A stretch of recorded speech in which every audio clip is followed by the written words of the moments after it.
Sehat semuanya? Alhamdulillah. Alhamdulillah Pak. Sehat. Alhamdulillah. Bapak di materi ini diberi waktu 30 menit. Jadi Bapak langsung mulai saja ke materi ya. Nanti di materi kita bisa tanya jawab.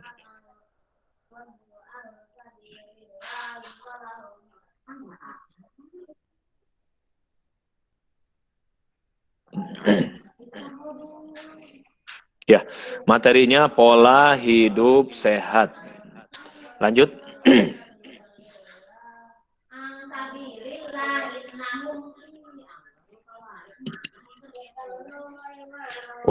Untuk materi yang akan kita bahas, ada berapa kan Nurul? Ada 6 ya? 1. Pengertian sehat dan sakit. 2. Pola hidup sehat ala Rasulullah. 3. Manfaat sehat dan kerugian sakit.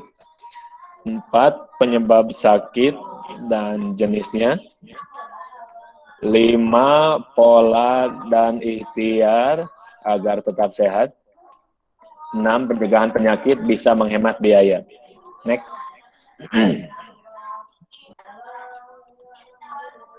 Apa itu sehat? Nah, harusnya ditutup dulu kan Nurul ya. Oke, langsung saja karena sudah terbuka. Sehat adalah keadaan baik secara fisik, mental, spiritual, maupun sosial yang memungkinkan setiap orang untuk hidup produktif secara sosial dan emosional. Undang-Undang Nomor 36 Tahun 2009 tentang kesehatan. Selanjutnya, bugar, yaitu kemampuan tubuh untuk melakukan kegiatan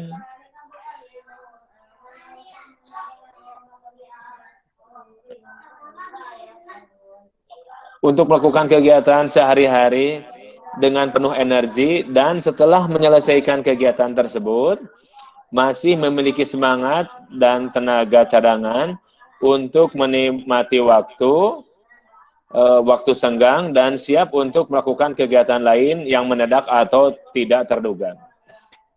Jadi level bugar itu lebih tinggi daripada sehat.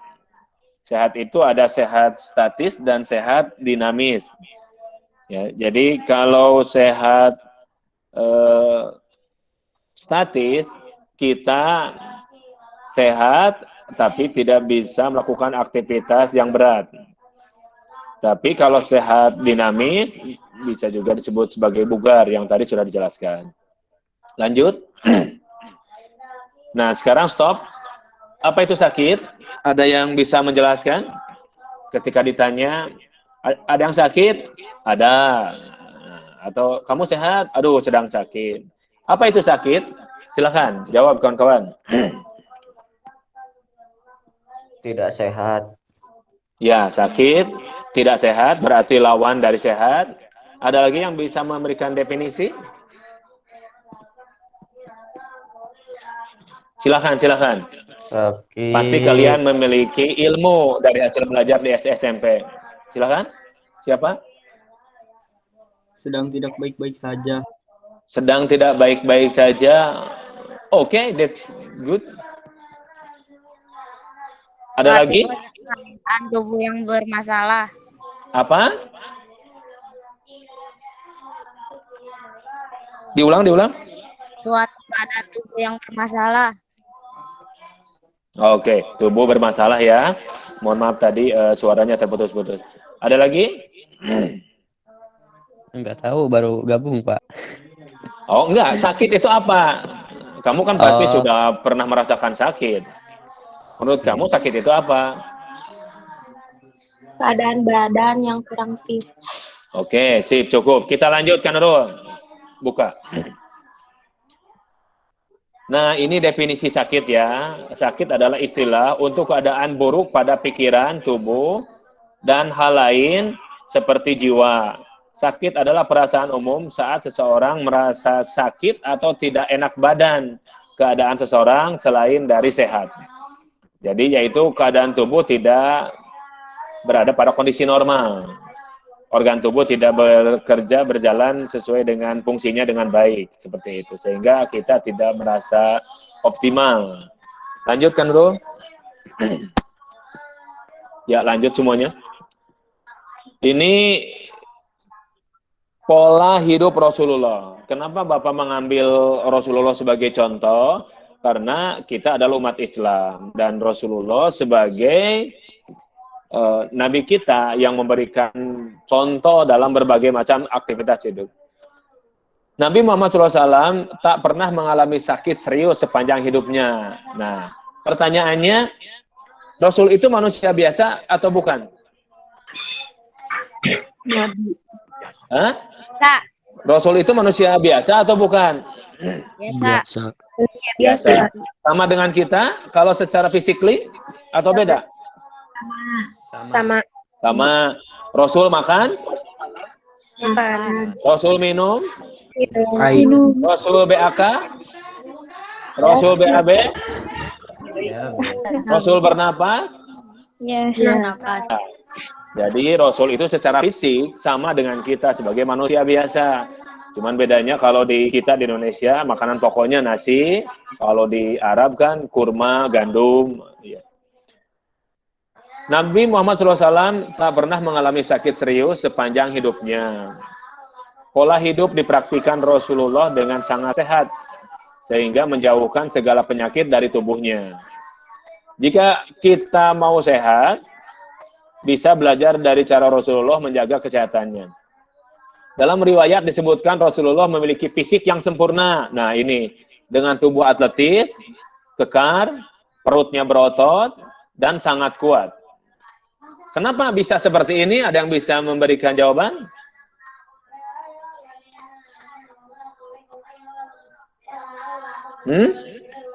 Oke, lanjut dulu. Penyakit pun tak hingga pada tubuh baginda Nabi Rasulullah SAW. Ya, Rasulullah sangat menjaga pola makan, istirahat, dan rajin bergerak. Ada 3 catatan. Satu, Rasul sangat menjaga pola makan. Jadi pastikan makanan minuman yang kita makan adalah makanan minuman yang halalan toiban. Terus untuk gizi makanan, kita mengenal istilah apa? Di aktivitas makan itu ada istilah apa? 4 sehat 5 sempurna. Oh, kok 4 sehat 5 sempurna? Istilah 4 sehat 5 sempurna itu sudah di-delete, sudah dihilangkan, sudah diganti tahun 2009. Sekarang apa istilahnya? Kalian nggak dikasih tahu sama guru kalian waktu SD, SMP? Enggak. Hah? Masa nggak dikasih tahu? 4 sehat 5 sempurna kata Bapak tadi sudah di-delete, diganti tahun 2009. Sekarang tahun 2021, 20 tahun yang lalu, kamu aja belum lahir, udah nggak ada. Sekarang istilahnya adalah pola makan gizi seimbang. Kenapa gizi seimbang? Karena kebutuhan gizi atau nutrisi seseorang itu berbeda dengan orang lain. Tergantung jenis kelamin, usia, dan aktivitas kerja. Kebutuhan nutrisi Bapak berbeda dengan kalian. Karena kita memiliki perbedaan. Usia, bisa jadi berbeda jenis kelamin dengan perempuan. Berbeda aktivitas, walaupun dengan sesama laki-laki. Nah, itu yang harus kalian pahami ya. Apa sekarang istilahnya? Pola gizi seimbang. Pola makan gizi seimbang. Kalau di Indonesia, lambangnya tumpeng. Tahu tumpeng kan? Yang segitiga kayak piramid itu. Di paling bawah itu air yang paling banyak. Ya, selanjutnya ada karbohidrat. Ya, karbohidrat berasal dari apa saja? Karbohidrat berasal dari apa saja? Hah? Apa? Nasi. Nasi. Terus selain nasi? Jagung. Jagung. Terus? Ubi. Kentang. Apalagi? Umbi. Umbian, kentang juga umbi-umbian, kentang, singkong, ubi jalar, talas, itu karbohidrat. Karbohidrat itu fungsinya untuk membangun tenaga. Selain itu ada protein, vitamin, mineral, ya. Nanti dijelaskanlah di materi PJOK. Selanjutnya ada istirahat. Istirahat itu penting. Fungsi istirahat untuk melakukan recovery atau perbaikan. Karena pada saat kita beraktivitas di siang hari, tubuh kita itu mengalami kerusakan akibat dipakai, ya. Kita bergerak dan melakukan aktivitas lainnya. Yang paling banyak rusak adalah sel darah merah. Makanya di malam hari kita wajib istirahat. Istirahat terbaik pukul berapa sampai jam berapa? Jam 8 sampai jam 9 sampai jam 5. Oke, istirahat terbaik adalah dari awal malam sampai pukul 11 malam atau sampai pukul 12 malam. Jadi Rasul itu sesudah sholat Isya langsung tidur. Rasul tidak ada makan malam. Apalagi sudah lewat Isya, habis makan malam tidur berbahaya. Ya paling nyemilnya yang masih cukup sehat, yang memang masih ringan bisa diolah oleh tubuh. Dan pastikan sesudah makan paling tidak 1 jam baru kita bisa istirahat. Nah sekali lagi untuk istirahat ini waktu terbaik adalah kalau kita umat Islam kan harus sholat Isya dulu pada Isya sampai pukul 11 atau sampai jam 12. Kalau kalian tidur lewat dari jam 11, lewat dari jam 12, maka yang dirasakan besoknya lemah, letih, dan tidak bergairah. Karena tubuh kita tidak melakukan recovery. Organ tubuh, khususnya sel darah merah yang rusak di hari kemarin, tidak diperbaiki.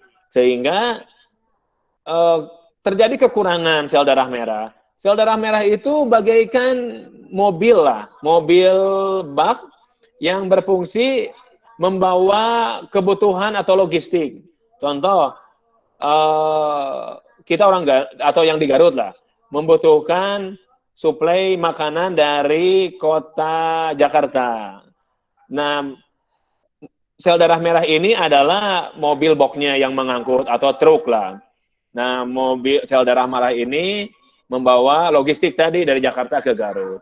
Sedangkan jalan raya adalah pembuluh darah. Semakin bagus pembuluh darahnya, maka perjalanan sel darah merah akan semakin bagus, semakin cepat.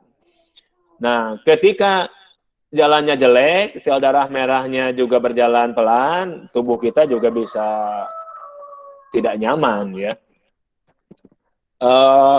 Oleh sebab itu, apabila sel darah merah yang tadi dianalogikan sebagai truk tadi, jumlahnya berkurang, maka logistik yang masuk ke kota tertentu atau kota Garut tadi contohnya berkurang. Otomatis ketika logistik berkurang, maka terjadi defisit, sehingga masyarakat yang ada di Garut ini kekurangan. Nah, itu pun yang terjadi pada tubuh kita. Sel-sel tubuh kita akan mengeluh karena kekurangan suplai nutrisi yang dibawa oleh darah merah. Kenapa berkurang? Karena sel darah merahnya banyak yang rusak, tidak terganti. Paham? Paham. Oke, bagus. Berikutnya, rajin bergerak. Ciri manusia hidup adalah gerak. Kalau manusia malas bergerak, ya berarti bermasalah nih. Manusia itu berbeda dengan benda. Kalau kita membeli barang sebagai benda, contoh laptop. Bapak beli laptop. Sejak dibeli, tidak Bapak pakai, tetap di dalam dus. Bapak simpan setahun, 2 tahun. Setelah 2 tahun, Bapak buka, pasti laptop tersebut masih bagus. Tapi kalau manusia, kalian saja, coba diam selama 1 tahun, tidak banyak bergerak. Dia makan, minum, diam. Akhirnya apa yang terjadi? Berat badan kalian bertambah, terjadi obesitas. Di balik obesitas, di balik berat badan berlebih itu ada 32 penyakit yang mengancam kita. Tepatnya yang mengancam orang yang obesitas tadi. Jadi, kalau kalian kurang gerak, maka bisa jadi terjadi obesitas. Yang berikutnya terjadi kelemahan pada otot, pada sendi, dan juga peredaran darah kurang lancar, serta akan terjadi penumpukan lemak dan juga kolesterol, ya. Oleh sebab itu, maka kita wajib bergerak. Untuk jalan kaki, para dokter menyarankan minimal 8.000 sampai 10.000 langkah per hari. Per hari itu hitungannya dari jam berapa sampai jam berapa, Pak? Selama Anda bangun saja. Bangun tidur kalian jam 4. Ya udah jam 4 sampai kalian tidur. Itu dalam satu hari kita wajib bergerak paling tidak 8.000 langkah sampai 10.000 langkah per hari. Nah, itu untuk contoh pola hidup sehat ala Rasulullah ya. Selanjutnya, makan terlalu berlebihan sangat tidak baik untuk kesehatan. Rasul pun tidak menyukai orang yang terlalu kenyang makan. Dari Aisyah radhiyallahu anha, Rasulullah bersabda, petaka pertama di tengah umat ini setelah zaman nabinya adalah kekenyangan. Ketika perut satu kaum kenyang, maka tubuh mereka akan liar. Jika ingin menerapkan hidup sehat, kita bisa meniru atau menerapkan kebiasaan Rasul di setiap kali hendak makan. Tidaklah anak Adam mengisi satu bejana yang lebih buruk dari perutnya. Cukuplah bagi anak Adam beberapa suap makan, sekedar untuk menegakkan tulang punggungnya. Jika tidak, maka buatlah perutnya sepertiga untuk makan, sepertiga untuk minum, dan sepertiga lagi untuk udara. Jadi perut kita itu dibagi menjadi 3 bagian ya, untuk makanan, minuman, dan udara. Lanjutkan, Rul. Terus, nah ini manfaat sehat dan kerugian sakit. Satu, kita bahas manfaat sehat. Manfaat sehat. Satu, kita masih memiliki kemampuan tubuh untuk melakukan kegiatan sehari-hari dengan penuh energi. Dan setelah menyelesaikan kegiatan tersebut, masih memiliki semangat dan tenaga cadangan untuk menikmati waktu senggang dan siap untuk melakukan kegiatan yang mendadak atau tidak terduga lainnya. Ini sebenarnya definisi bugar juga. 2, dapat mengurangi resiko terkena demensia atau pikun. 3, membantu menurunkan risiko osteoporosis. 4, dapat mencegah tubuh kehilangan otot. 5, dapat meningkatkan kualitas pencernaan. 6, dapat meningkatkan kinerja mental seseorang. 7, beberapa penelitian telah mengonfirmasi bahwa resiko kanker paru-paru, usus besar, dan payudara dapat berkurang pada orang yang aktif secara teratur. Lanjut. Mengingatkan nanti ada soal ya, yang harus kalian isi di GCR. Lanjutkan, dong. Selanjutnya kerugian sakit. Sebenarnya kita sudah tahu ya. 1, tidak bisa beraktivitas dengan baik dan normal. 2, mengeluarkan biaya untuk berobat. Padahal kalau kita sehat, biaya tersebut bisa ditabung atau dipergunakan untuk memenuhi kebutuhan lain yang bermanfaat untuk diri sendiri atau dipergunakan untuk berdonasi membantu pihak lain. Bahkan terkadang apabila sakit, uang kita tidak cukup untuk membiayai pengobatan tersebut. Sehingga kita mesti meminjam uang untuk berobat. Hal ini pasti sangat merugikan karena kita meminjam uang dan berhutang untuk berobat bukan untuk modal usaha yang nantinya menghasilkan pendapatan. Berikutnya, merepotkan orang lain. Pada saat kita sakit pasti membutuhkan pertolongan orang lain, seperti pertolongan dari keluarga, sahabat, kalau di sekolah pembimbing asrama, dan orang lain. Hal ini pasti akan mengganggu orang yang kita minta pertolongan tadi, karena pasti setiap orang memiliki aktivitas pribadi. Selanjutnya, merusak organ tubuh secara permanen atau tidak, yang pada akhirnya akan menurunkan kualitas hidup kita. Masa depan menjadi terganggu, karena bisa jadi sakit yang kita derita mempengaruhi perjalanan hidup kita di masa yang akan datang. Nah, ini beberapa kerugian kalau kita sakit. Jadi usahakan kita itu tetap sehat dengan menjalankan pola hidup sehat. Karena kerugian sakit ini luar biasa ya. Bisa menguras duit, bisa menyebabkan kerusakan pada organ tubuh yang bersifat permanen. Lanjutkan, Nurul.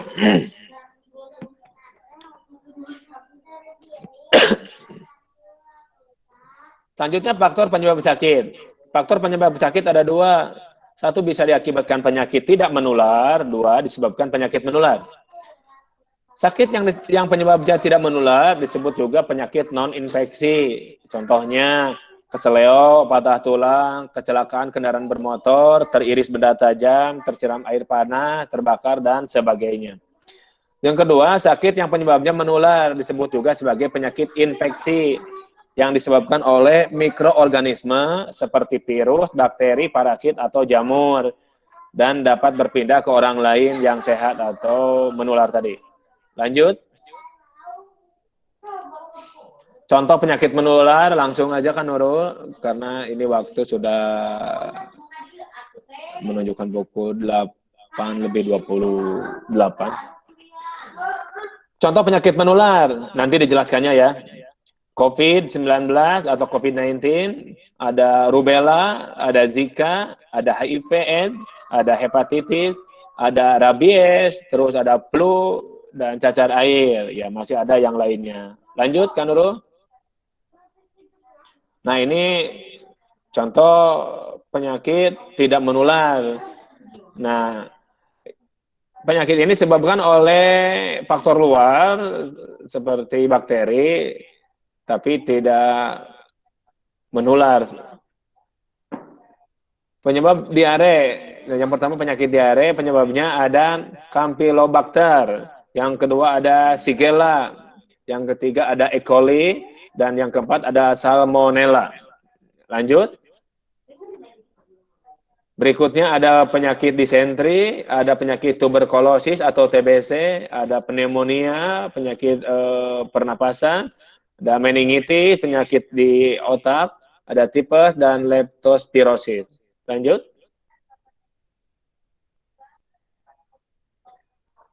Pola dan ikhtiar agar kita bisa tetap sehat. Satu, menjaga asupan nutrisi seimbang, yaitu tadi pola makan dengan rumus gizi seimbang. Yang kedua, menjaga berat badan ideal. Kalian harus tahu cara menghitungnya. Rumusnya adalah BMT, BMI, Body Mass Index. Yang ketiga, tidur yang cukup, tadi sudah dijelaskan. Yang keempat, sering mencuci tangan dengan sabun dan air mengalir. 5, minum cukup air putih dan teh hijau. Ya, jadi teh hijau itu bagus untuk kesehatan. Untuk rumus air putih, secara umum itu kan seorang manusia butuh 2 liter air. Tapi ada rumusnya, yaitu 30 cc per berat badan. Kalau berat badan Bapak 70 kilo, berarti 70 kali 30, kebutuhan air minum Bapak yaitu 2.100 ml atau 2 liter lebih. 6, olahraga rutin. Nah, olahraga ini diharapkan kalau anjuran WHO 150 menit per minggu minimalnya ya. Bisa jadi 3 kali, bisa jadi 4 kali seminggu. 7, hindari junk food dan kurangi soda. Makanan junk food atau cepat saji dan soda banyak menggunakan zat kimia yang pada akhirnya bisa merusak tubuh kita. Akhirnya menyebabkan sakit, bahkan kerusakan permanen pada organ tubuh kita. 8, mengelola stres. Usahakan kita tidak mengalami stres yang berat, karena stres ini bisa menurunkan imunitas tubuh, bisa mengganggu hormon, dan pada akhirnya bisa merusak organ tubuh kita. 9, menjaga kebersihan, baik kebersihan pribadi maupun kebersihan lingkungan.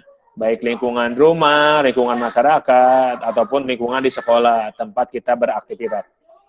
Yang 10, hindari alkohol dan rokok, serta obat-obatan terlarang pastinya.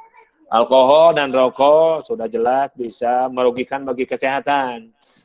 Tidak perlu dijelaskan lagi, sudah banyak informasi yang menyatakan alkohol dan rokok ini berbahaya. Tinggal kalian berpikir, mau tidak kalian sehat, atau kalian malah mau sakit dengan tetap mengkonsumsi yang dilarang ini. Dilarang oleh tim medis, bahkan oleh agama ya untuk alkohol. Lanjutkan dulu. Pencegahan sakit bisa menghemat biaya keluarga negara. Pencegahan terhadap penyakit atau disebut juga preventif akan banyak memberi manfaat. Mencegah lebih baik daripada mengobati, itu benar adanya. Ketika kita berbicara pengeluaran akibat sakit, ternyata di Indonesia warganya mesti mengeluarkan uang sampai sekitar 35%. Ini rata-rata ya. Dari pendapatannya apabila sakit. Bahkan lebih. Tadi sudah dijelaskan di awal oleh Bapak. Hal ini jelas merugikan sekali karena akan menggerus keuangan keluarga yang semestinya bisa dipakai untuk membiayai sektor lain seperti sektor pendidikan dan kebutuhan lainnya. Oleh sebab itu, upaya pencegahan terhadap sakit ini sifatnya sangat penting, karena bisa jadi banyak warga Indonesia yang tingkat ekonominya lemah, karena mereka kurang memiliki ilmu mengenai pencegahan sakit atau ilmu pola hidup sehat. Sehingga mereka sering mengidap penyakit yang merugikan secara ekonomi maupun secara aktivitas kerja, dan menurunkan pendapatan akibat seringnya sakit tersebut. Bahkan bisa sampai terjadinya pemutusan hubungan kerja yang akhirnya menyebabkan tidak adanya pemasukan bagi orang tersebut. Kenapa bisa terjadi pemutusan hubungan kerja? Ya perusahaan bisa rugi kalau punya karyawan yang sakit-sakitan. Akhirnya perusahaan memutuskan untuk tidak menggunakan jasa karyawan tadi. Bahasa lainnya yaitu PHK, pemutusan hubungan kerja. Lanjutkan, Nurul. Nah, ini pencegahan sakit bisa menghemat biaya keluarga dan negara. Berbicara tataran negara, dengan banyaknya warga yang sakit jelas menjadi beban negara.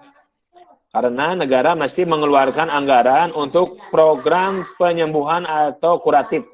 Kalau pencegahan itu preventif, kalau pengobatan kuratif. Di antaranya untuk biaya subsidi obat, tindakan medis, sarana prasarana kesehatan, dan tenaga medis. Oleh sebab itu, tindakan preventif terhadap penyakit ini sifatnya sangat penting. Perlu ada usaha sadar dan saling menyadarkan akan pentingnya sehat. Selanjutnya, seluruh masyarakat bergerak bersama untuk menjalankan pola hidup sehat dimanapun berada, sehingga terjadi penurunan jumlah warga yang sakit. Lanjutkan dulu, sudah selesai ya? Ya, alhamdulillah. Materi pola hidup sehat pada kegiatan MPLS ini sudah selesai. Ada pertanyaan dulu? Tidak, Pak. Bisa dipahami, kawan-kawan? Tidak. Bisa, Pak. Insya Allah bisa. Ini pengantar saja, pengenalan awal. Nanti kalian akan belajar mengenai kesehatan lebih banyak dengan Bapak selaku guru PJOK di mata pelajaran. Kita nanti akan banyak diskusi, akan praktek bagaimana agar kita bisa memiliki kesehatan yang baik, yaitu yang bugar, menjadi manusia yang bugar. Apalagi kalian siswa SMK betul-betul harus memiliki